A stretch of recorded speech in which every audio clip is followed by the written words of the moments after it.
ఫలితాలు ఆపేయండి. ఎస్సీ వర్గీకరణ జరిగేంత వరకు ఉద్యోగ పరీక్షల ఫలితాలను నిలిపివేయాలి. ఉద్యమాన్ని ఉధృతం చేస్తాం. ప్రభుత్వ కార్యాలయాలు ముట్టడి చేపడతాం. ఎంఆర్పీఎస్ వ్యవస్థాపక అధ్యక్షులు మందాకృష్ణ మాదిగ. ఇగో ఇక్కడ కూడా ఎస్సీ వర్గీకరణ చేసే అంశంలో కూడా అంత గందరగోళం. ఆడేమో బిల్లు పాస్ చేసినాం, మొన్ననే క్యాబినెట్ కూర్చుందని చెప్తారు. ఇక్కడేమో తెలంగాణ ఫస్ట్ ఇంప్లిమెంటేషన్ చేస్తున్నామని చెప్తారు. కానీ ఉద్యోగ నోటిఫికేషన్లలో కానీ లేకపోతే వచ్చేటటువంటి రిజల్ట్లలో కానీ మళ్ళీ అక్కడ ఆ పర్సంటేజ్ కనిపించదు. మరి చేస్తే బాజాప్తా చేస్తున్నామని చెప్పండి. కొన్ని రోజులు ఉద్యమం అంటారు. ఇప్పుడు మందకృష్ణ మాదిగ గారు కొన్ని రోజులేమో పర్ఫెక్ట్ గానే వచ్చింది అని చెప్పి సోమాజీ కూడా ప్రెస్ క్లబ్ లో పెట్టి చెప్తారు. మళ్ళీ ఆ తర్వాత ఇగో ఇక్కడ మరి ఎక్కడ క్లారిటీ మిస్ అవుతా ఉన్నది? ఎందుకు క్లారిటీ మిస్ అవుతా ఉన్నది?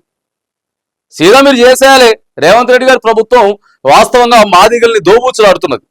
దోబూచులు ఆడేలాగా చేస్తున్నారు వీళ్ళు. చేస్తే సీదా చేయి. ఉద్యోగ నోటిఫికేషన్లు కానీ లేకపోతే చదువుకునే నోటిఫికేషన్లలో కానీ ఎంట్రన్స్లలో కానీ సీట్లు భర్తీ చేసే విషయంలో కానీ ఉద్యోగాలు భర్తీ చేసే విషయంలో కానీ చేస్తే బరాబర్ చేయాలి. అంతేగాని రోజుకో మాట పూటకో మాట ఎస్సీ వర్గీకరణకు సంబంధించి ప్రస్తుత ప్రభుత్వం కూడా అంతా ఆగమాగం చేస్తున్నది.